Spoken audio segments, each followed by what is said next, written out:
The senator from South Carolina. Thank you very much.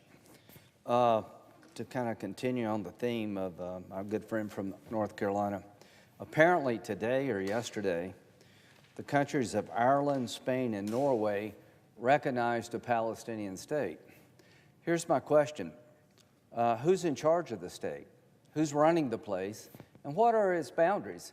Did you recognize Hamas being in charge of Gaza? Do you want to keep the PA as we know it now in the West Bank as old and corrupt? What did you recognize?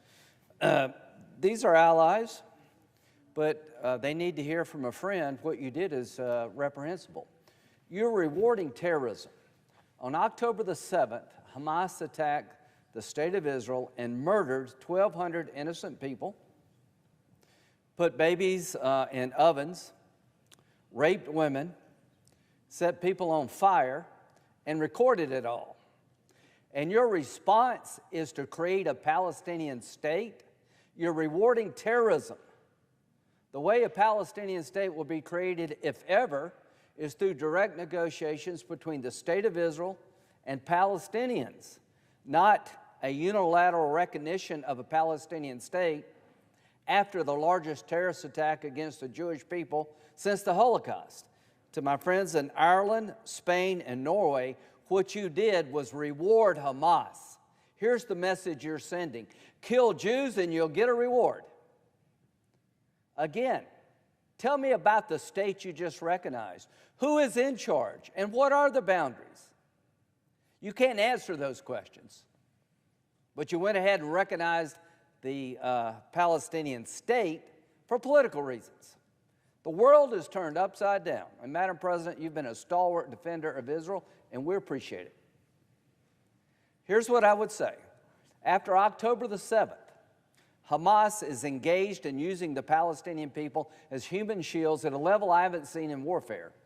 And the response is to punish Israel, who is in a no-win situation. The battalions have to be destroyed. The tunnels are underground. Why do you need a 2,000-pound bomb? Because they're underground tunnels that only a major bomb will be able to destroy. When it comes to civilian infrastructure, the destruction of it has been in large part because Hamas has used schools, mosques, and hospitals as military sites, putting all that infrastructure in place in jeopardy by militarizing it. On top of all that, the International Criminal Court has decided to issue an arrest warrant for the Prime Minister of Israel and the Defense Minister of Israel, as well as Hamas leaders. Boy, is the world turned upside down. To consider Israel like Russia, Putin's had an arrest warrant issued because there's no rule of law in Russia. People fall out of windows who are opposition leaders. People get poisoned. There is no rule of law in Russia. There's a robust legal system in Israel. It's probably the pride of the world. The most independent judiciary maybe on the planet lives and resides in Israel. So Israel's not Russia, and the Prime Minister and the Defense Minister of Israel are not Hamas. But in the ICC world, they're all the same. That's despicable. Here's what's happened.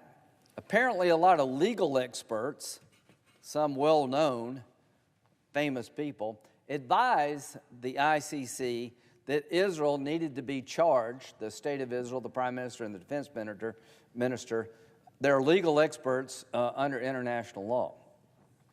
I would not pay these people 5 cents, given my understanding of the Rome Statute. I, along with 7 members, 4 Republicans and 4 Democrats, engaged the ICC weeks ago, arguing that for you to bring a charge against the state of Israel, you would have to believe that the judiciary in Israel is not independent and Israel's not acting in good faith, they're acting in bad faith when it comes to allegations against Israeli forces and policies of Israel. It's called complementarity. Israel is not a member of the ICC, nor are we. In 2015, the ICC recognized the Palestinians as a state for ICC purposes, even though they're not recognized by the UN. Why they did that, I don't know. But they took over jurisdiction of this conflict. And where do we lie now? May 20th, a couple of days ago, a representative of the ICC was supposed to land in Israel to set up a meeting between legal officials, government officials of the state of Israel, and the prosecutor Khan next week. The group that I was involved in urged the ICC to sit down and talk with Israel, called complementarity. Under the Rome Statute, the ICC cannot act if the nation in question, unless the nation in question is unable or unwilling to proceed with an investigation, or if the investigation is conducted in bad faith. There is no way you could find Israel is not acting in good faith when they were willing to meet you 2 days ago. So here's what happened. We were misled and lied to by the ICC. This group thinks they have jurisdiction of the entire world. They're going to roam the globe and right wrongs. They're created to deal with voids where there is no rule of law, or rogue states like Russia where the rule of law has been destroyed, not come and second-guess robust democracies like Israel, the United States.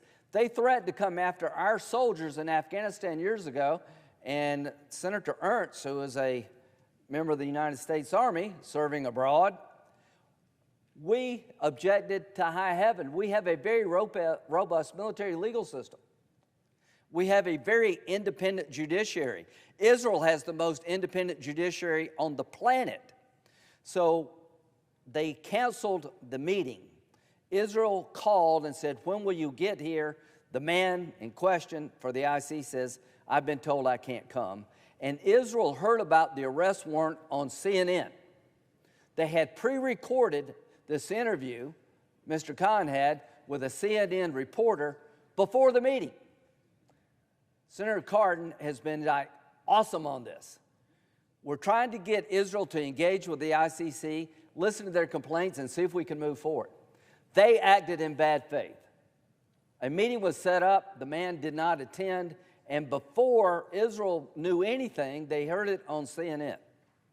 So I am hoping that we can come together, and I want to applaud President Biden, Secretary of State Blinken, and Jake Sullivan for issuing strong statements condemning the actions of the ICC against the state of Israel. Now it is time to impose sanctions, not only to help our ally, but also to help ourselves. I want everybody to know, if you deal with the ICC in this sham trial against Israel, you will never come to this country.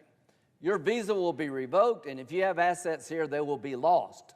You have to pick what I think is an abuse of the rule of law over doing business with America. And if we don't do that as a body, we are next. I have tried for months to find a way forward with my colleagues who have been terrific, trying to find a way for Saudi and Israel to recognize each other, come up with a better deal for the Palestinians, to end this conflict in a permanent way. In the middle of this sensitive moment, the ICC, in a very deceptive way, brings charges against the Prime Minister of Israel and the Defense Minister, who is in a fight for their lives. They're surrounded by Hezbollah, Hamas, and Iran.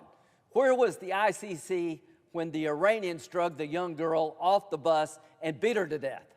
Where that in North Korea? They pick Israel, a nation with one of the most robust independent legal systems on the planet. They lied to 8 United States senators, and they cannot get away with this. If you let them get away with this, then you're going to regret it. So I look forward to working with Republicans and Democrats and the administration to send a clear signal. We're not going to sit on the sidelines while the rule of law is politicized, turned upside down to the detriment of our allies and our own nation. With that, I yield.